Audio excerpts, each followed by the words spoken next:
So what? Sorry, I see Amy's eyeball just over the top. It's a little distracting, but you know, she's so gorgeous. Hi, I'm David Handyside. I am a Zimbabwean, an American, and now a South African.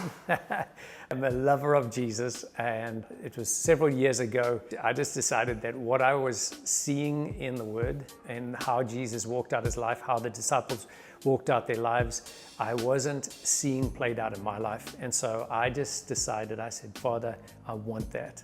I want that, I want that. And I just began to seek him to say, I wanted to see the fullness of who he was in me lived out. Whenever I read in the Word just how, specific statements like Jesus was led by the Spirit.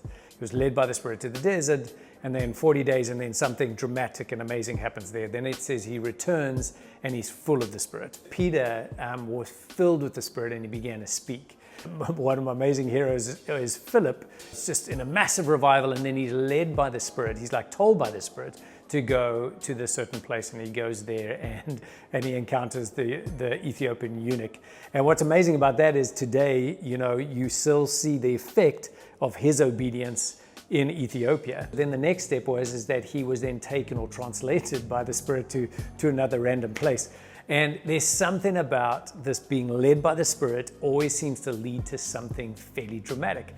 If the Father his purpose is to bring us back into original intent, so back into relationship, and then he's given us the Holy Spirit, that excites my heart, because then I want to be led by the Spirit in the same way that Jesus was led by the Spirit, Paul and Peter and Philip. And in order to be led by the Spirit, I need to hear him.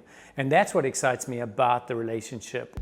And so I really am challenged to incline my ear, which is such a churchy thing, but it's positioning myself so that I can hear his voice and learning it. Because in order for Philip to have heard the Spirit, he had to hear him. He had to know how to hear the Spirit.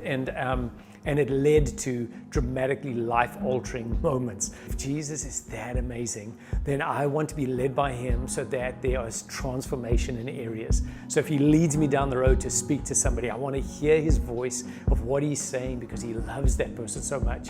And then I want to hear what he says so that can unlock something of his purpose in that person's life. And so I position myself to practice his presence, because I notice when I don't. I notice that when I'm listening, when I'm only hearing him through other means, or through maybe somebody else's message, and I'm not hearing him firsthand, then that starts to rob my effectiveness.